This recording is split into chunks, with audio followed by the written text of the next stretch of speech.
구약 270면 신명기 6장 4절부터 9절입니다. 제가 먼저 4절 읽습니다. 이스라엘아 들으라. 우리 하나님 여호와는 오직 유일한 여호와이시니 너는 마음을 다하고 뜻을 다하고 힘을 다하여 내 하나님 여호와를 사랑하라. 오늘 내가 내게 명하는 이 말씀을 너는 마음에 새기고 내 자녀에게 부지런히 가르치며 집에 앉았을 때에든지 길을 갈 때에든지 누워 있을 때에든지 일어날 때에든지 이 말씀을 강론할 것이며 너는 또 그것을 내 손목에 매어 기호를 삼으며 내 미간에 붙여 표로 삼고 또 내 집 문설주와 바깥 문에 기록할지니라. 아멘. 오늘 주일 예배 귀한 강사 목사님을 모시고 말씀을 듣게 되었습니다. 말씀을 전해주실 우리 이윤성 목사님은 저희가 앞으로 가정의 힘과 이 가정 세움 학교를 진행하는데 그곳에서 교육위원회 직함을 맡고 계시고요. 또 지금은 독수리 기독 중고등학교 판교에 있는 20년이 넘는 그 대안학교에서 연구소장으로 아이들을 말씀 안에 양육하는 사역을 하고 계시는 목사님이십니다. 오늘 귀한 목사님 오셔서 말씀을 전해 주실 텐데 가정을 세우는 세 가지 기초, 가정을 세우는 세 가지 기초라는 제목으로 말씀을 전해 주시겠습니다. 우리 나오실 때 더원 사랑의 교회 따뜻한 마음을 담아 목사님 환영합니다. 잘 오셨습니다. 우리 마음을 담아 박수로 환영하겠습니다.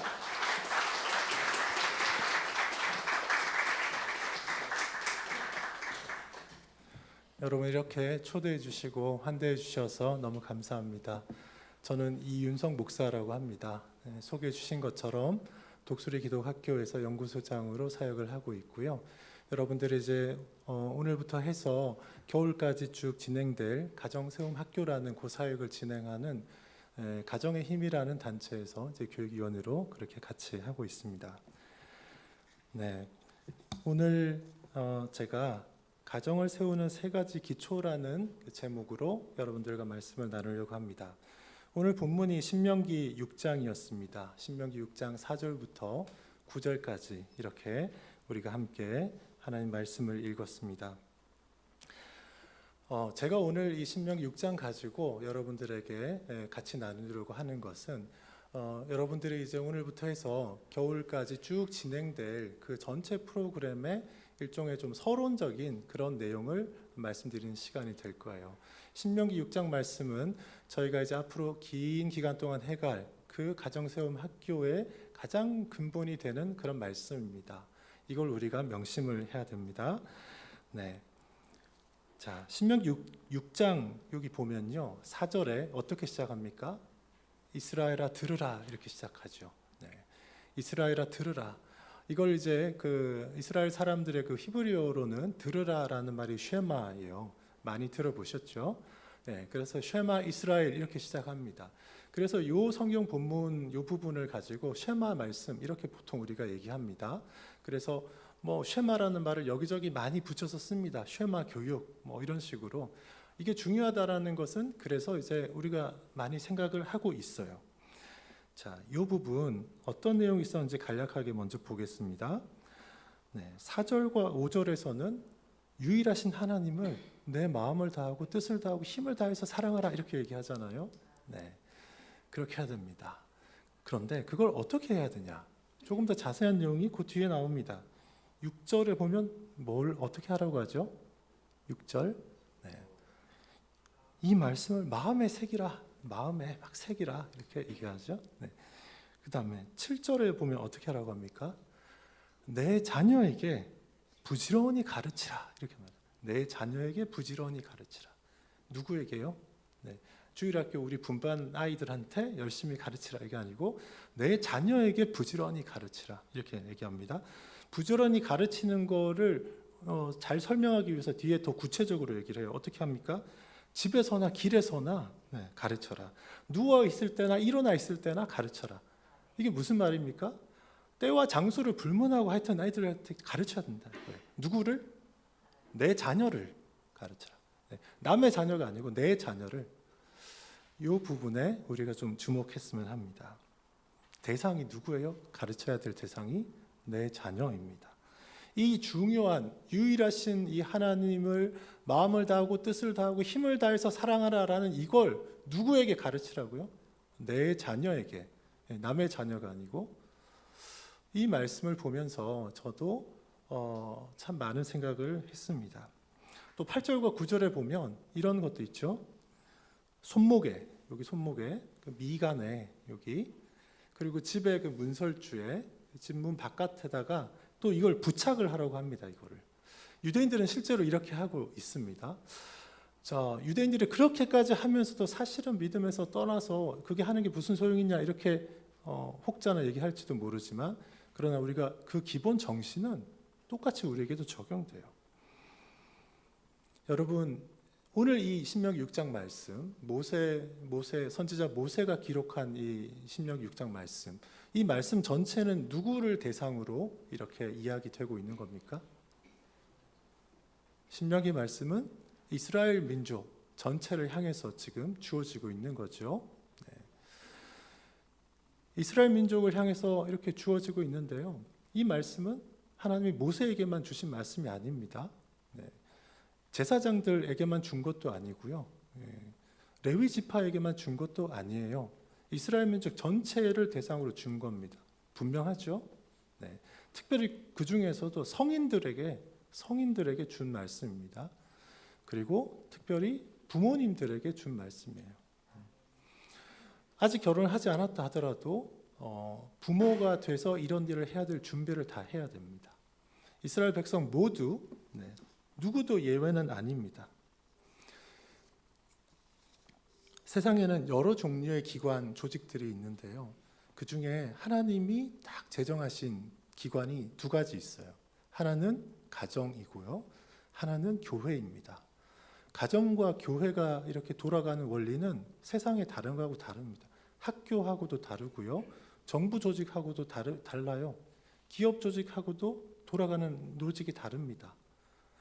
하나님이 고유하게 세워놓으셨고 그 가정에는 고유한 구조와 질서가 있습니다. 그게 잘 살아나야지 가정이 잘 세워질 수가 있어요. 교회도 마찬가지로 그 구조와 어떤 질서가 있습니다. 자, 여러분, 오늘 신명기 6장 본문이 말하고 있는 상황을 잘 보십시오. 6절, 7절, 8절, 9절에서 이거 하고 저거 하고 뭐 하라고 하는데요.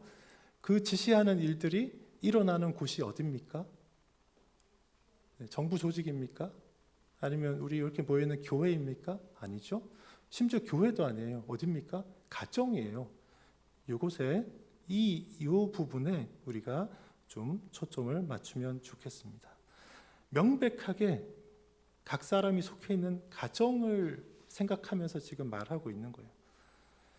하나님이 이스라엘 민족에게 유일하신 하나님만 사랑하라 이렇게 말씀하시면서 그 신앙을 가르치고 지키게 하는 그 사명을 기본적으로 누구한테 준 겁니까?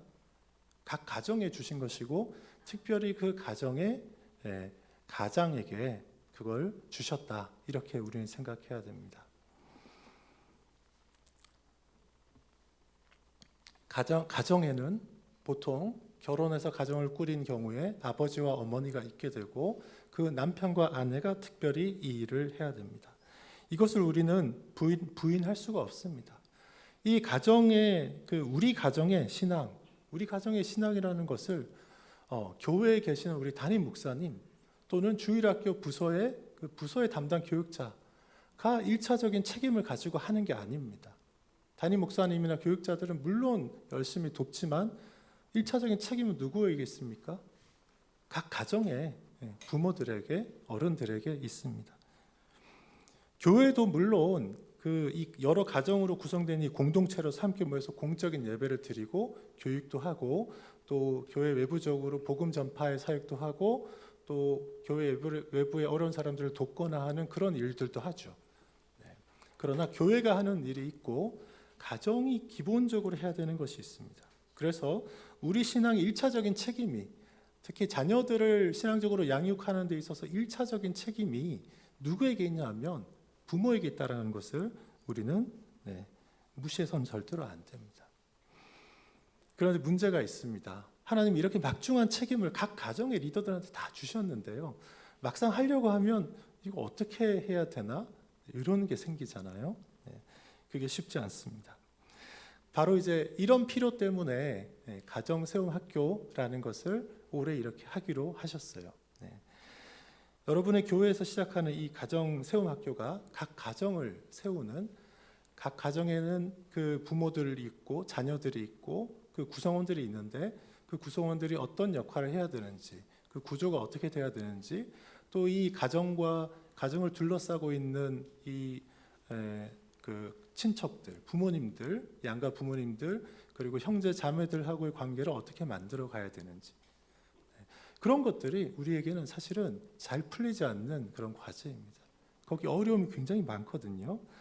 그걸 풀 수 있는 그런 방법들을 가정세움 학교를 통해서 여러분들이 이렇게 듣게도 되고 실제 실천 과제를 하면서 해결도 해보고 이런 일들을 하게 될 겁니다. 오늘 본문인 이 신명기 6장 요 말씀은요, 저희가 이제 지금부터 겨울까지 긴 기간 동안 이 훈련을 이제 하는 가운데 계속 붙들어야 될 제일 베이스가 되는, 기본이 되는 그 말씀입니다. 네. 그런데 이제 요거하고 함께 조금 더 구체적인 세 가지 기초 원리를 제가 좀 말씀드리려고 해요. 이 기초 원리들은 신명기 요 말씀에서 직접 딱 도출되는 것은 아니고 성경 전체에서 요 가정과 관련돼서 중요하다고 생각되는 걸 저희가 좀 정리한 거예요. 그런데 요 세 가지를 잘 지키면 신명기 6장의 요 말씀을 우리가 잘 지킬 수 있습니다. 그래서 요 세 가지 말씀드리려고 해요. 첫 번째 기초가 되는 원리는요, 과정주의라는 것입니다. 과정주의. 여러분 과정주의라는 말 들어보셨나요? 우리가 잘 쓰는 표현은 아니에요. 과정주의라는 것은 결과보다는 과정을 중시하는 그런 정신을 말합니다. 이게 말처럼 쉽지는 않습니다. 네. 성경의 교훈은 아니지만, 성경의 교훈하고 꼭 같은 것은 아니지만, 에릭 프롬이라는 그 유명한 이제 철학자가 있습니다. 이분이 소유냐 존재냐 이런 책이 있잖아요. 유명하잖아요.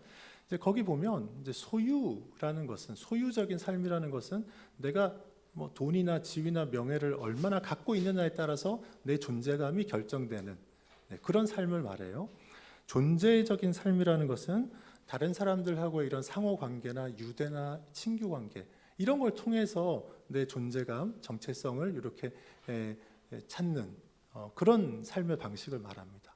이 두 가지 중에서 소유적인 삶보다는 이 존재적인 삶이 훨씬 더 행복하다 이렇게 얘기하죠. 그게 더 바람직하다 이렇게 생각합니다. 네. 근데 성경이 말하는 것도 이것과 사실은 많이 유사합니다. 어떤 일이, 우리는 이제 결과를 생각하죠. 이런 과정을 거쳐서 결과가 나올 텐데 뭐가 딱 나오면 좋겠어. 이걸 얻고 싶어요. 네. 사업을 해서 성공해서 돈을 딱 만지고도 싶고, 공부를 이렇게 해서 학교 이제 다니고 대학을 좋은 데를 딱 가고 싶고, 이 결과, 우리가 이 결과를 놓고 기도하죠. 네. 어디에 가게 해주세요. 네. 그런데 하나님은 우리가 생각하는 이 결과 자체보다는 이 결과가 이루어지기까지 그 기간 동안에 하나님과 어떤 관계를 맺으면서 이렇게 지내고 있냐, 요거에 더 관심이 많으세요. 동의하시죠? 네. 뻔히 아는데도 근데 우리는 기도할 때 보통 어떻게 하냐면 요 이제 과정 중에 하나님과 어떤 관계를 맺고 살 거냐 보다는 한 100억 벌게 해주세요. 이런 거에 더 우리가 끌리게 돼 있어요. 왜 그렇습니까? 우리가 타고난 죄인이어서 우리 속에는 계속 우리가 이렇게 짓누르지만 그런 욕망이 계속 솟아 나옵니다. 그래서 끊임없이 이제 싸워야 되는데, 가정을 세우는 데 있어서도 똑같이 이런 일이 있습니다. 성경이 사실은 말하는 삶은 과정을 중시하는 거예요. 사실 이 결과는 우리가 통제할 수가 없습니다. 이건 하나님께 달려 있어요. 사실 결과를 통제하려는 이 욕구는 뭐냐 하면 하나님을 거슬러서 내가 하나님처럼 돼야 되겠다, 이런 마음에서 나오는 거랑 사실 마찬가지예요. 우리는 그냥 과정 중에 이렇게 최선을 다하고 있을 뿐이에요. 그렇게 해야 되는데 계속 시험이 오죠. 결과를 이렇게 갖기 위해서. 우리가 가정을 세우려는 노력을 할 때 똑같이 이런 현상이 나타나는데요. 일단 가정을 어떻게 세울까? 어떻게 가정을 세울까요? 이상적인 모범적인 가정이 뭔지 이렇게 좀 떠올라야 되잖아요. 그걸 이렇게 찾겠죠. 찾다 보니까 남편과 아내가 어느 가정 보니까 남편과 아내가 아주 외모도 잘났고 성품도 굉장히 좋고 그 집에는 뭐 돈도 많고 자식들도 다 잘 돼 있고 이런 가정들이 이렇게 아마 떠오르실 수도 있어요. 네. 그런 가정을 이렇게 떡 떠올리고 한편은 우리 가정을 딱 떠올려 보니까 아, 우리 와이프는 왜 이렇게 못생겼지? 뭐 이런 것부터 해서 우리는 왜 이렇게 돈에 쪼달릴까? 우리 애들은 왜 이렇게 말을 안 들을까? 이렇게 이런 각자 이제 각 가정마다 그런 게 있을 거 아니에요? 나에게 있는 부족함이 보이니까 이상적인 저 집은 너무 부러워 이런 생각이 막 들겠죠. 보통 그렇잖아요. 네. 그런데 여러분 그런 이상적인 가정에 대한 우리가 흔히 생각하는 것은 사실 환상에 불과합니다. 그 집에 들어가서 보면요, 그 집 그렇게 완전한 거 아니에요. 문제 없는 가정은 없습니다. 이건 단언할 수 있어요. 우리가 이 세상 끝나고 예수님 오시고 영원한 천국에 들어갈 때까지는 그 전에는요 문제 없는 가정은 없습니다. 어떤 가정은 조금 깨어져 있고 어떤 가정은 조금 더 많이 깨져 있고 그럴 뿐이지 그 차이지 모든 가정은 깨어져 있는 상태예요. 이 땅에 있는 모든 가정은 깨어져 있는 상태입니다. 그 중에 굉장히 힘든 상황에 있는 가정도 있을 수 있어요. 충분히 인정합니다. 그런데 이런저런 것들이 되면 이상적인 가정이 될 텐데 이것만 해결되면 우린 잘 될 텐데 우리 환상입니다. 이런 기대에 여러분이 너무 집착할 필요가 없습니다. 가정을 온전하게 세우는 일은 쉬운 일이 아닙니다. 정말 쉬운 일이 아니에요. 보십시오. 제가 성경에 나와 있는 그 사례를 좀 말씀드릴게요. 구약 성경에 나오는 엘리 제사장을 한번 보십시오. 엘리 제사장 아시죠? 엘리 제사장은 사실 대표적으로 자식 교육 잘못 시켰다고 욕먹는 분이에요. 그런데 저는 이분을 이렇게 보면 이분이 보통 사람이 아니에요. 유대인들은 보통 이제 자기 가정에서 자식들을 성경 교육을 부모가 다 시키거든요. 그냥 보통 그 한 가정의 가장이 아니고 이스라엘의 그 많은 사람들 중에 제사장으로 세워진 특별한 사람이에요. 이분이 저는 자식 교육 제대로 안 시켰다고 그렇게 저는 생각 안 됩니다. 이분이 매주 자녀들 데리고 유대인들 하듯이 안식일에 다가오면 아이들 다 데리고 말씀 가르치고 그렇게 했을 거예요. 제가 이 말씀 드리는 이유는 자녀들이 어떻게 가느냐 하는 게 부모 뜻대로 되지 않는다라는 거. 그 결과가 부모가 통제할 수 있는 선 바깥에 있다라는 걸 말씀드리려고 하는 거예요. 엘리 제사장의 두 아들이 있었어요. 홈리와 비느하스. 이 친구들이 아버지가 그렇게 안 가르쳤을 텐데 이상한 길로 갔죠. 그래서 멸망당합니다. 그 사건을 보고서 우리는 너무 쉽게 자식 교육 잘못 시켰다. 제사장이. 저도 목사지만 목사들 중에도 자녀들이 이상한 애들 많습니다. 너무 쉽게 비판해요. 그런데 엘리 제사장이 발굴해서 선지자로 이렇게 키운 그 다음 때에 사무엘 선지자가 나오잖아요, 여러분. 사무엘 선지자 어떻습니까? 사무엘 굉장히 훌륭했죠. 사무엘서 성경도 기록하고 남겼고요. 엘리 제사장은 정말 잘못된 사람 같은데 사무엘은 되게 대단한 사람 같아요, 그렇죠? 근데 사무엘의 자식들은 어떻게 좀 달랐나요? 사무엘도 두 아들이 있었다라고 합니다. 그런데요, 사무엘의 두 아들 요엘과 아비야도 잘못된 길로 갔어요. 제가 이거 보면서요, 일단 제가 되게 위로가 됐어요. 아니 선지자 사무엘도 자식 교육 잘못 시켰네. 아니 엘리, 선지자 사무엘도 이런데 여러분 제사장이나 선지자에게도 자식 교육은 만만치 않은 일이었습니다. 우리가 이걸 이렇기 때문에 너무 쉽게 판단하면 안 됩니다. 제가 좀 더 여러분의 그 자신감을 이렇게 북돋워주기 위해서 좀 더 사례를 말씀드리면 다윗도 자식 교육 실패했고요. 노아도 자식 교육 실패했고요. 아담도 자식 교육 실패했습니다. 믿음의 선진이라고 쭉 열거된 그 많은 사람들이요. 자식은 뜻대로 안 됐어요. 자식은. 이렇게 대단한 사람들도 이런데 하물며 여러분들 앞에 있는 별로 유명하지 않은 이런 뭐 일개 목사, 또 내 한 몸에 내 한 몸 이렇게 경건 생활 잘하면서 몸부림치면서 살아보려고 하는 많은 성도들 어떻게 했어요? 쉽지 않은 싸움입니다. 이거 우리가 인정해야 되죠. 네, 엘리 제사장 이야기를 단지 부모가 자식 교육 잘못 시켜서 그래서 이렇게 접근하면 안 되는 거예요. 네, 그건 우리의 영역이 아닙니다. 우리는 어떤 완전한 모습을 생각하고 그 결과를 이렇게 만들어내는데 여기 집착하기보다는 하나님 앞에서 이 과정 속에서요, 매 순간 하나님 앞에서 우리 지금 상태 그대로 내어놓고 지금 현재 내가 할 수 있는 만큼 이렇게 하면서 어떻게든지 하나님께 이렇게 매달리고 하나님을 붙들고 살아가려고 하는 이제 그런 자세가 우리한테 필요한 겁니다. 결과는 절대로 우리의 통제권 안에 있지 않습니다. 결과는 하나님께 맡겨야 됩니다. 우리는 늘 결과에 집착하려는 경향이 있어요. 그래서 요거 딱 잡으려고 하는 성향이 있습니다. 하나님의 사무엘 선지자에게 이스라엘 왕을 세울 사람을 찾아서 기름 부으라고 이렇게 보냈어요. 이새의 집에 갔습니다.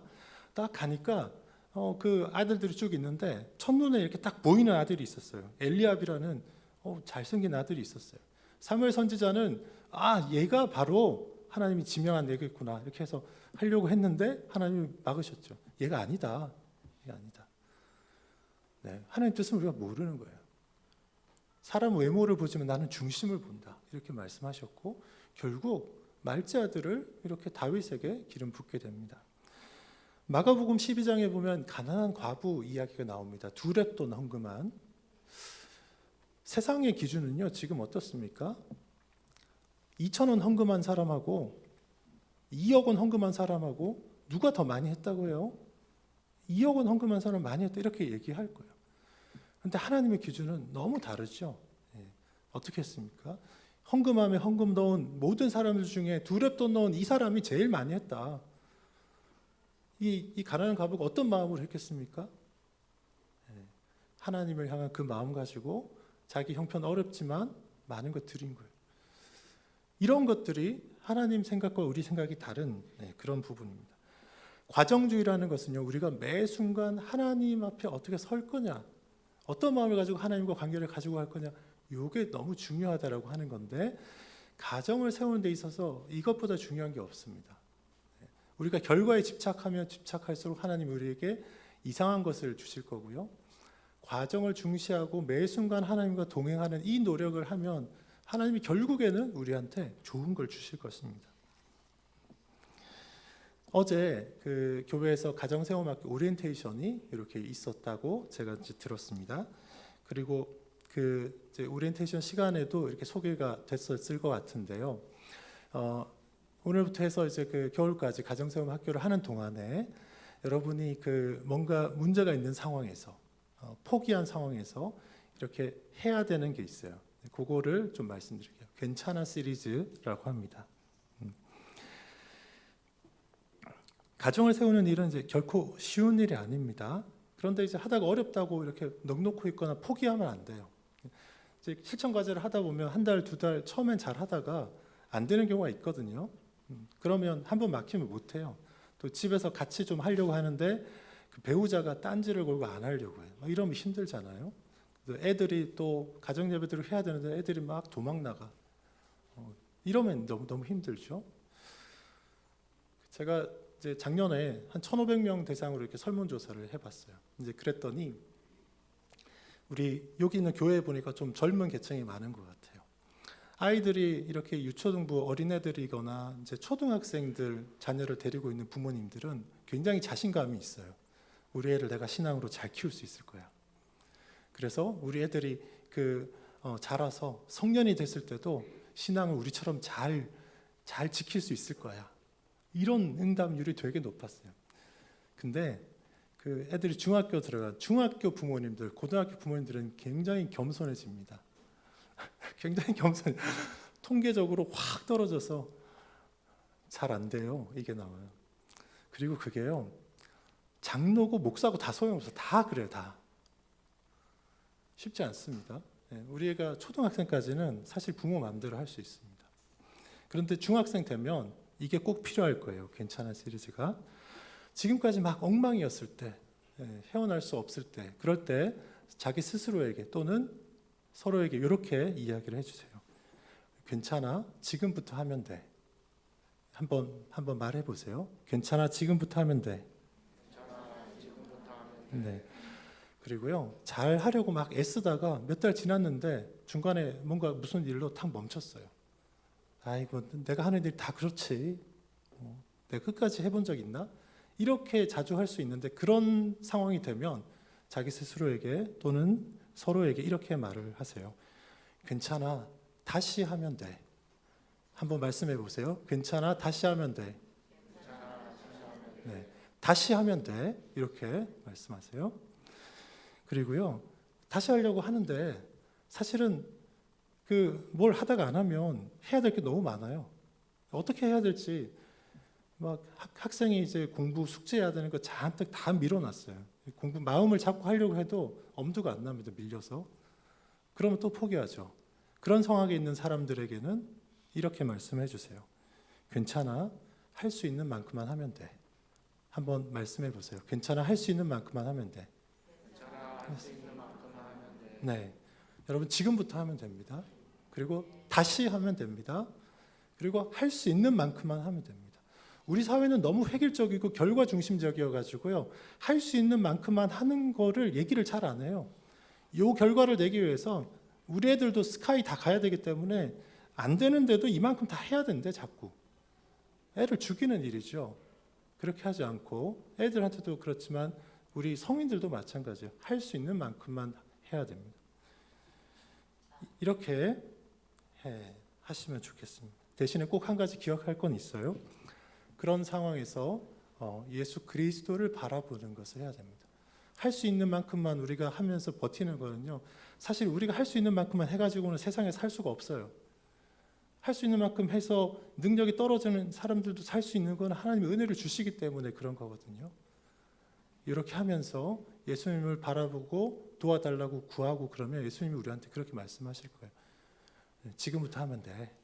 그리고 다시 괜찮아. 다시 하면 돼.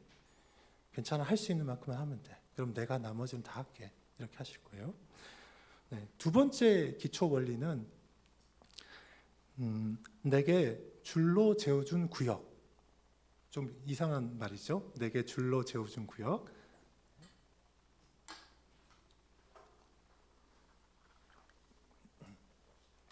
자, 이게 무슨 말인가 싶으실 텐데요. 내게 줄로 재어준 구역. 성경에는 참 이런 독창적인 표현들이 참 많이 있습니다. 시편 16편 5절 6절에 나오는 그 표현이에요. 시편 16편 5절 6절 제가 읽어드릴게요. 여호와는 나의 산업과 나의 잔의 소득이시니 나의 분깃을 지키시나이다. 내게 줄로 재어준 구역은 아름다운 곳에 있으며 나의 기업이 실로 아름답도다. 시편 기자가 자기 삶의 영역을 이렇게 보면서 이 고백을 한 거예요. 내게 줄로 재어준 격. 하나님이 나에게 허락하신 요 나의 지경이에요.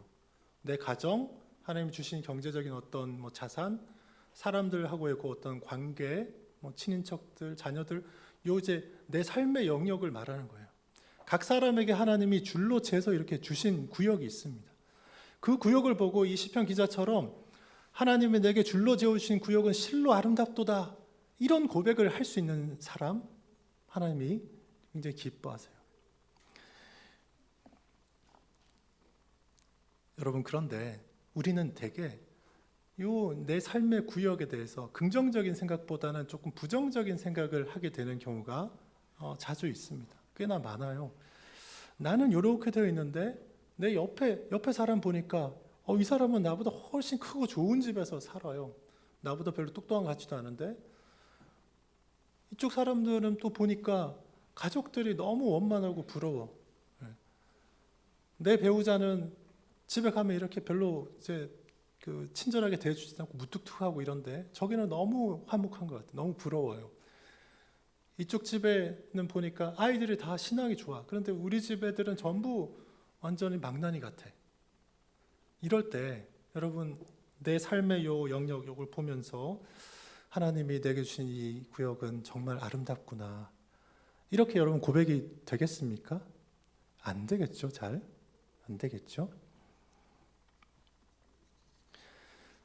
이렇게 생각되죠. 야, 저 사람한테 하나님이 줄로 재우신 구역은 정말 아름답구나. 그런데 왜 하나님이 내게 줄로 재어서 이렇게 준 구역은 이렇게 황무지 같을까? 이런 생각이 오히려 들 때가 있을 겁니다. 그런데 여러분, 우리의 타락한 이 본성을 생각해 보십시오. 우리 원래 죄인이었어요. 이런 거 받을 어떤 자격이 없습니다. 그나마 이거라도 줘서 우리가 이렇게 살고 있는 거기 때문에 사실은 감사한 거죠. 하나님이 특별한 계획이 있어서 완벽하진 않지만 이 구역 나한테 이렇게 재워주신 거예요. 네. 결혼해서 가정을 이루면 그 남편과 아내 고 있잖아요. 가끔 가다가는 이렇게 좀 마음에 안 들 때도 있어요. 그리고 남편과 아내 배우자가 아니라 딴 사람한테 관심이 갈 때도 있어요. 네. 근데 거기는 내게 줄로 재워준 구역이 아니에요. 그거 넘어가면 가정이 깨지는 거죠. 그걸 잘 지켜야 되죠. 하나님이 그 주신 것에는 특별한 계획이 있습니다. 그래서 하나님이 이걸 왜 주셨을까? 특별한 계획이 있기 때문에 그럴 거야 이러면서 우리는 내 구역에 대해서 하나님이 주셨기 때문에 실로 아름답구나 하는 고백을 우리가 해야 돼요. 긍정적인 고백을 해야 됩니다. 가정을 세우기 위해서 이게 정말 필요합니다. 문제가 심각한 가정들 중에서 예를 들어서 남편이 무능력하거나 문제를 피우거나 이런 가정도 있을 수 있잖아요. 그럴 때 그냥 세상적인 논리로는 문제도 이렇게 했으니까 그냥 이혼하고 끝내자 이렇게 할 텐데 하나님은 우리에게 그렇게 하지 말라고 하고 문제가 있고 그렇지만 그러나 이것이 하나님이 너에게 특별히 주신 구역이야. 아름다운 구역이고 아름답게 만들어야 될 구역이야. 이렇게 말씀하시죠. 이 사명감이 있어야 됩니다. 요즘 세상은 너무 쉽게 문제가 있으면 그냥 버리는 쪽으로 가는데 하나님이 우리에게 주신 이 구역을 함부로 버릴 수 없고 이동할 수도 없습니다. 외면해서도 안 되고요.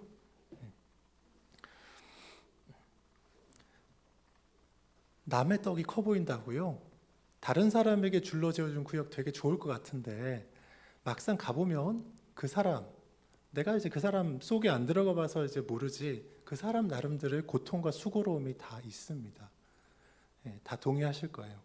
전도서에 보면 그런 이야기들 많습니다. 전도서는 읽어보면 헛되고 헛되다 이런 게 계속 나오잖아요. 그런 중에 하나님 찾으라고 이렇게 하는 메시지인데 제가 전도서를 열심히 이렇게 읽던 중에 어느 날은 두 가지, 이건 다 헛되다고 말하면서도 그런데 헛되지 않고 이제 즐거움이라고 얘기하는 게 두 가지 있더라고요. 저처럼 이제 그거 발견하신 분들이 있는지 모르겠어요. 전도서 5장 18절 19절에 보면 뭐를 이제 헛되지 않고 이게 네가 누릴 수 있는 낙이다 이렇게 이야기하냐면 먹고 마시는 거, 열심히 일하는 중에 이렇게 먹고 마시면서 즐거워하는 거, 그거 네 낙이다 이렇게 얘기하더라고요. 제가 이 말씀을 이제 발견하고 나서부터 사람들이랑 같이 어울려서 먹고 하는 거를 되게 즐겁게 할 수 있게 됐어요. 하나님이 주신 낙이구나. 두 번째는 전도서 9장 9절에 나오는데 하나님이 허락하신 그 배우자와 즐겁게 사는 거 이게 너의 낙이다 이렇게 얘기하더라고요. 이거 중요한 거구나. 그래서 이거 되게 중요하게 여기고 저희 와이프랑 이렇게 같이 아내랑 즐겁게 살려고 굉장히 노력합니다. 제가 올해가 결혼 25주년이어가지고요. 그 해외 여행자 입국 격리 풀리자마자 5월 첫 주에 아내랑 같이 둘이서 프랑스 파리에 여행 가려고 티켓팅했어요. 이거 굉장히 즐거운 하나님이 허락하신 거예요. 그런데 이 두 가지 낙에 이제 성경 구절을 보면요. 근데 항상 그 낙의 그 앞에 뭐가 있어요. 뭐가 있냐면 수고 중에 이런 말이 있어요. 수고로움. 분명히 낙인데요. 수고가 거기 있어요. 수고. 고통과 수고가 다 있어요. 고통스럽고 수고하고 하는 중에 즐거움도 좀 누리고 그런데 또 돌아보면 또 고통이 있어요. 이게 우리 모든 사람에게 준 하나님이 줄러지으신 구역에 있는 그 우리가 받은 기업의 특징이에요. 천국에 가기 전까지는 누구도 고통과 수고로움이 없는 그런 영역은 없어요. 그걸 불신자들은 이걸 비관적으로 보고 낙망하고 절망하고 우울증 빠지고 이러는데 우리는 어떻게 해야 되냐면 하나님이 내게 줄러주신 구역, 그래서 실로 아름답구나, 너무 아름답구나, 이렇게 자꾸 고백하고 선포해야 됩니다. 이걸 앞으로 계속 하셔야 돼요. 여러분들이 이렇게 뭐 하려고 하다 보면 잘 안 되는 게 많을 거예요. 우리 남편이 특히 이제 가정예배 드리고 하는 그 리더십을 남편분들한테 드릴 텐데, 남편 중에 그 못하는 사람 많아요. 수두룩합니다. 그럴 때 정말 이렇게 어떻게 때려줄 수도 없고 어떻게 해야 되냐 이렇게 생각할 게 아니고, 내게 줄로 재우신 구역, 특히 우리 남편 너무 아름답고 너무 존경스럽다, 이렇게 해줘야 돼요. 안 그러고 있는 대로 고지곧대로 당신 왜 그렇게 못해요 이렇게 얘기하면 싸우자는 거잖아요. 그렇게 되지 않도록 하셔야 됩니다. 여러분, 하나님께서 여러분 각자에게 주신 구역을 한번 생각해 보세요. 내게 어떤 구역을 주셨는지. 우리 가족들, 그리고 가족과 관련된 친척들, 친구들, 또 재정적인 상황, 뭐 이런 것들이 다 구역이에요. 우리에게 주신 어떤 비즈니스, 이런 것들 다 보세요. 완벽하다 이런 생각하는 사람이 혹시 있을지 모르겠지만 대부분은 여기는 좀 그래. 대부분은 이제 아마 좋은 것도 있고 좋지 않은 것도 섞여 있을 거예요. 생각만 해도 고통과 수고로움을 불러일으키는 그런 것들도 있을 거예요. 그런 상황이더라도 우리가 하나님이 내게 줄로 채워주셨다, 그래서 이거는 아름다울 수밖에 없어, 이렇게 고백하면서 가면 그 상황을 정말 아름답게 바꿀 수 있습니다. 여러분, 머릿속으로 각자 한번 떠올려 보세요. 나의 구역 한번 떠올려 보세요. 그리고 제가 시작 이렇게 말하면 내게 줄로 채워준 구역은 실로 아름답도다, 이렇게 우리 한번 외쳐보겠습니다. 자, 준비되셨죠? 시작. 내게 줄로 채워준 구역은 실로 아름답도다. 여러분의 가정이, 각 사람의 가정이요, 지금 여러분들이 입술로 고백한 것처럼 그렇게 아름답게 변화되기를 주님의 이름으로 축원합니다. 세 번째 기초 원리, 중요한 것은요, 세상을 이기는 믿음이 이긴다라는 거예요. 믿음. 우리는 가정을 올바르게 세우기 위해서 이 믿음을 꼭 가져야 됩니다. 이 믿음의 경주를 해야 돼요. 가정을 세우는 일은 하루 이틀, 뭐 한두 달에 이렇게 되는 게 아닙니다. 1년, 2년에 되는 것도 아니에요. 우리가 평생 싸워야 되는 것인데, 최소한 제가 볼 때 자녀들을 쭉 키워서 성인이 되게 할 때까지, 출가시킬 때까지 그 정도 한 20년, 30년은 일단 해야 되는 것 같아요. 그리고 그 후에도 사실은 계속 해야 되는데, 하여튼 30년은 해야 되는 싸움 같아요. 요한일서 5장 4절 5절에 보면, 제가 읽어드릴게요. 무릇 하나님께로부터 난 자마다 세상을 이기느니라. 세상을 이기는 승리는 이것이니 우리의 믿음이니라. 예수께서 하나님의 아들이심을 믿는 자가 아니면 세상을 이기는 자가 누구냐? 하나님께로부터 난 자마다 세상을 이긴다라고 했습니다. 믿음이 이긴다라고 했어요. 우리는 다 하나님께로부터 난 사람들이고요, 신자들은 세상을 이겨야 됩니다. 세상을 이겨야 되는데, 그런데 실제로 요즘 보면 믿음으로 세상을 이기기보다는 세상을 이기지 못하고 타협하거나 이런 경우가 많이 있습니다. 믿음의 싸움을 이렇게 하는 이런 것들 우리가 좀 약해졌어요. 예전에 비해서 약해졌습니다. 그게 약해지니까 당연히 기독교의 어떤 이제 교세랄까요? 이런 것도 점점 위축되고 있고요. 세상이 자꾸 교회를 이렇게 비난합니다. 우리가 믿음으로 세상을 이기는 그런 삶을 못 살기 때문에 그런 현상이 벌어질 것 같아요. 믿음으로 우리가 싸워서 이겨야 되는데, 우리 믿음에 계속 도전하는 그런 뭐 여러 영역이 있지만 그 중에 뭐 대표적인 게 교육이라고 할 수 있어요. 자녀들을 둔 분들이 많으니까 이 교육 분야에서 우리가 믿음의 싸움을 해야 됩니다. 이 문제를 다루기 위해서 제가 사역하고 있는 독수리학교 이야기를 조금 이제 해야 될 것 같습니다.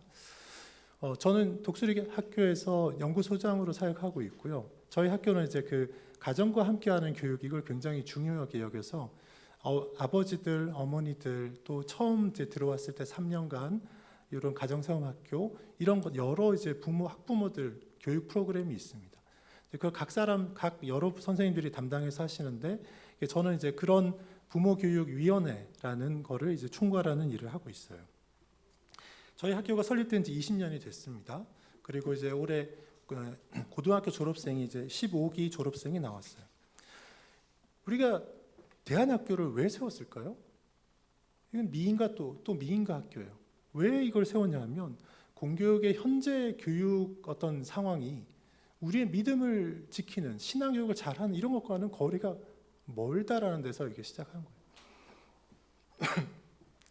그런데 정부 예산을 받아서 하는 일반 학교처럼 그렇게 할 수가 없잖아요. 내가 내 돈 내서 해야 되니까. 얼마나 영세하겠어요? 이 학교는 처음부터 뭐 크게 세 가지 이렇게 특징이 있는데 채플, 성경 공부, 뭐 수련회 이런 거 많은 거예요. 제가 학교에 가서 이제 세워보니까요, 일반 중고등학교에서 하지 않는 그런 이제 프로그램들이 그것도 이제 공부하는 프로그램도 아니에요. 그런 게 한 30가지 정도 있는 거예요. 엄청 많이 있어요. 완전 교회예요, 교회. 공부는 언제 하냐 이렇게 물어볼 수 있을 만큼 그런 얘기가 많이 나왔죠. 그런데 이게 왜 가능하냐 하면 이제 두 번째하고 관련되는데요. 저희는 사교육을 금지합니다. 학원 못 다녀요. 심지어 고등학생들도 학원을 못 다니게 합니다. 학원과 과외도 금지가 되어 있어요. 아버지가 가르쳐 주는 건 가능해요. 근데 사촌 형제가 가르쳐 주는 것도 안 돼요. 그것도 과외예요. 그냥 어떻게 하냐면 학교에서 하는 수업만 가지고 공부합니다. 심지어 저희는 방학 때 보충 수업도 없습니다. 선행학습 못 합니다. 선행학습 안 해요. 학교에서 하는 대로 하고 이제 복습하고 자기 공부하고 네, 이렇게 합니다. 사교육 없이 어떻게 대학 진학을 할 수 있냐? 많은 사람들이 문제 제기를 했어요. 이게 우리에게는 큰 믿음의 싸움이었습니다. 학생들이 학교에서 다 하면 되지. 그거 말고 학원에 또 다니고 심지어 이제 선행학습을 하고 이거는 비교육적이고 잘못된 거야. 우리는 그렇게 판단하고 이거랑 싸워야 되겠다. 이렇게 작정한 거예요. 하나님이 우리가 이렇게 살도록 두지 않았어. 이렇게 생각한 겁니다. 세 번째는 이런 게 있어요. 저희는 미인가 대안학교이기 때문에 고등학생들과 학생부를 대학에 입시해서 인정해 주지 않습니다. 검정고시 보고 주로 정시 전형으로 가야 돼요. 수시 대학 입시에서 100명 뽑으면 그중에 70명, 70%를 수시에서 뽑는데 논술 전형 조금 그거는 우리가 할 수 있고요. 학생부 반영하는 수시 전형 대부분에 지원을 못 합니다. 얼마나 문이 좁아요. 그러니까 다들 정시 수능 끝까지 공부해가지고 30%밖에 안 되는 여기에 지원해서 다 대학 가야 돼요. 대학 가기 얼마나 어려운지 모릅니다. 이런 핸디캡이 있는 걸 알고 학생들이 처음부터 들어옵니다. 일종의 믿음의 싸움하는 거죠. 초기에 많은 사람들이 이런 식으로 해서 어떻게 애들 대학 보내냐, 이런 식으로 고등학교까지 운영하면 안 된다 이렇게 이야기를 했습니다.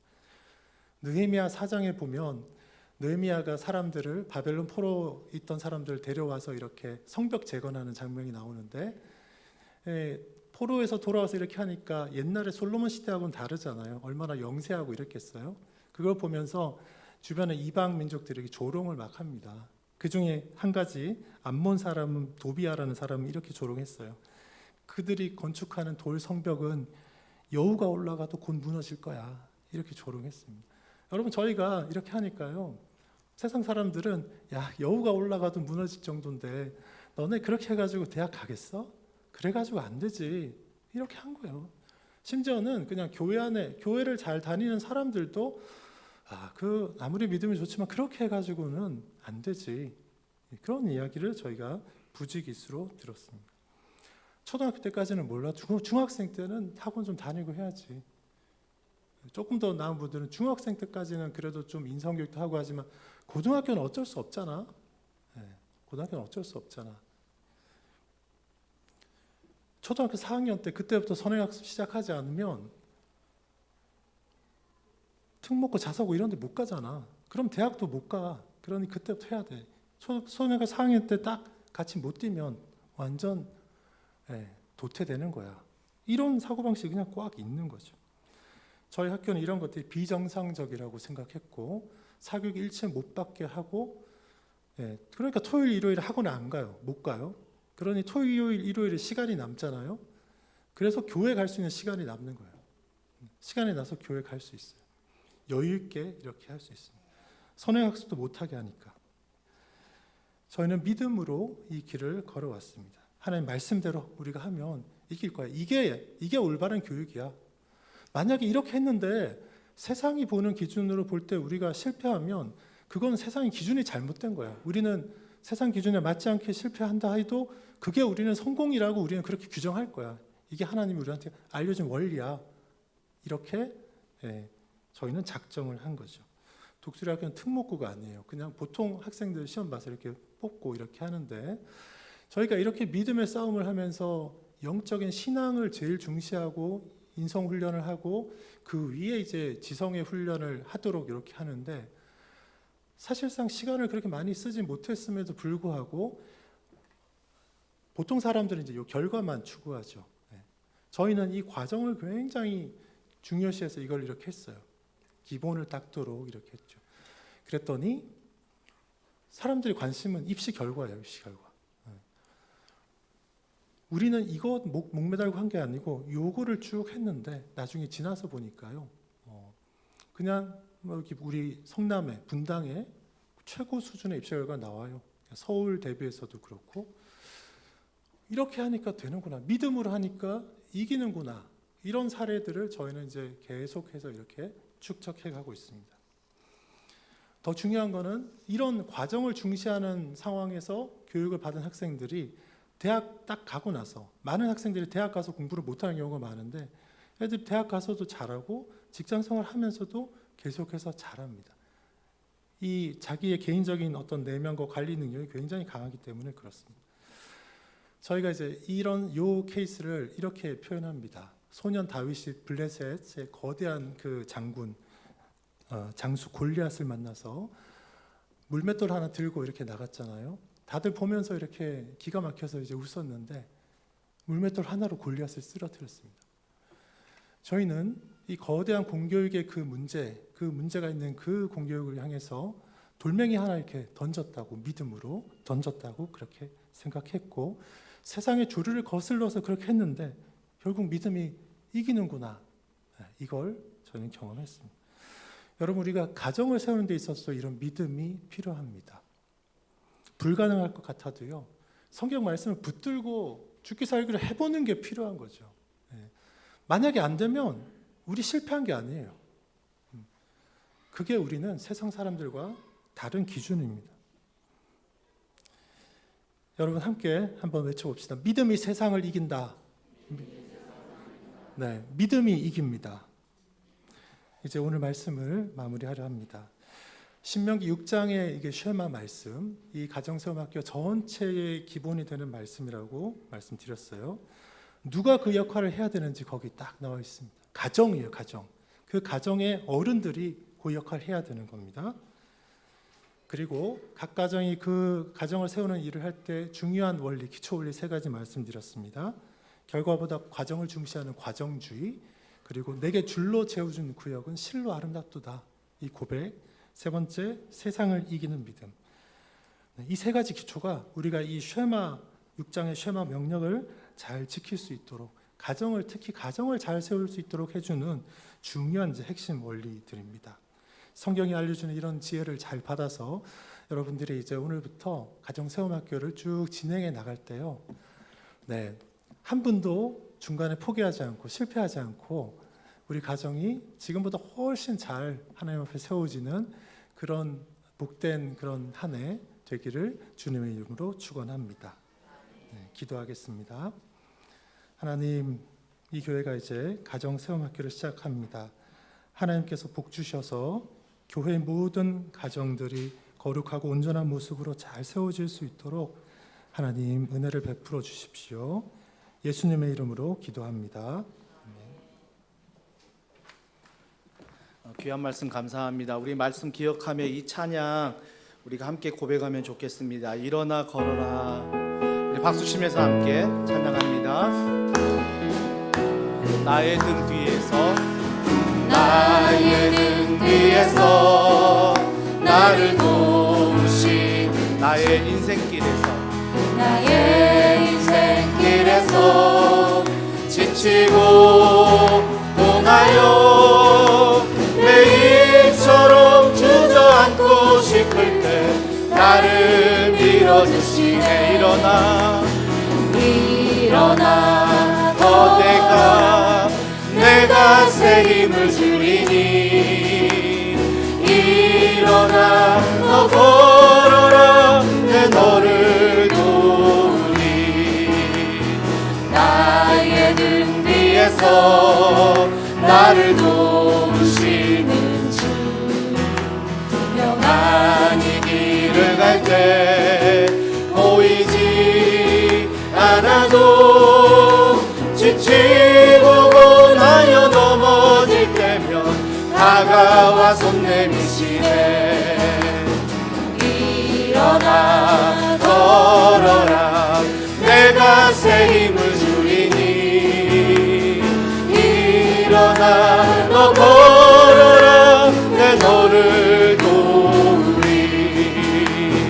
나의 등 뒤에서 나를 도우시는 주 그분이 누구십니까? 때때로 뒤돌아보면 여전히 계신 주 잔잔한 미소로 바라보시며 나를 재촉하시네. 일어나 걸어라 내가 새 힘을 주리니 일어나 너 걸어라. 한 번 더 고백합니다. 일어나 걸어라